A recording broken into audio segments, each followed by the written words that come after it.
Kaya't mapalad kayo na nakikinig sa araw na ito, sapagkat ibinababagit ko sa inyo ang mga bagay na nagaganap.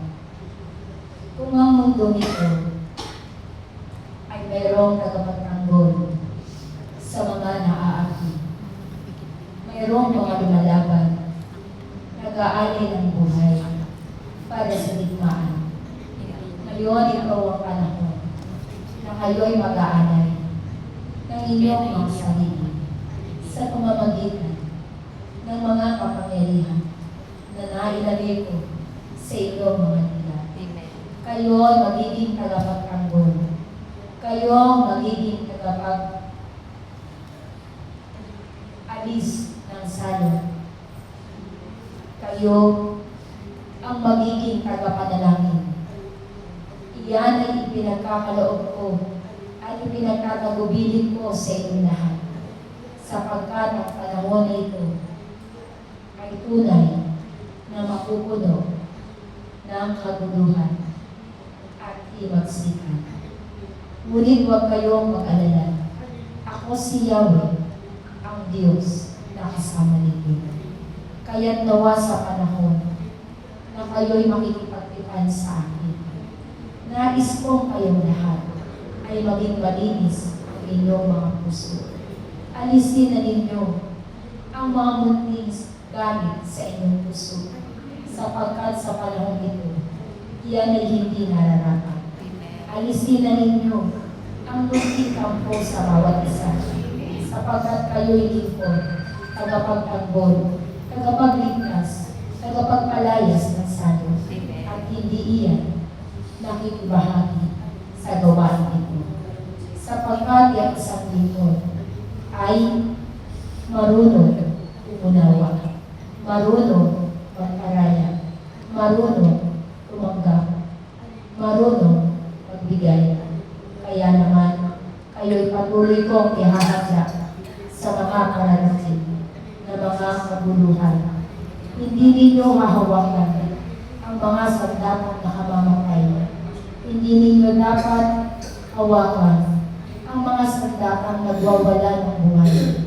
Ang hahawakan ninyo ay ang panalangin at ang ipinagdoong kong kapangyarihan sa inyong mga dila.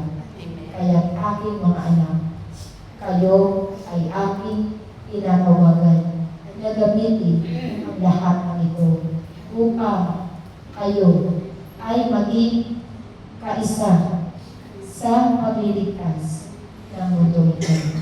Batid kong mabigat ang aking sinasabi, ngunit ang taong mayroong pag-ibig sa akin at sa kanyang kapwa, kayo'y hindi natatakot, sapagkat ang Diyos ay kasama ninyo. Kasama ninyo ako, gaganapin ang mga bagay na ito. Kung kaya, ang simula ng araw na ito ay ang inyong pagkakaloob ng inyong mga sarili. Kaya naman, akong si Yahweh ay patuloy na patawag sa inyo lahat. Nawa sa aking pagtawag na inyo, lahat kayo ay handa.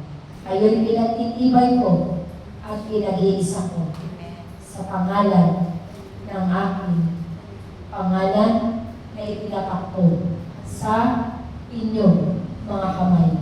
Sa panahon na darating ang matindi kaguluhan, itataas ninyo ang inyong mga kamay. Itataas ninyo ang inyong mga kamay at gagamitin ang pagsasalita sa iba't ibang wika.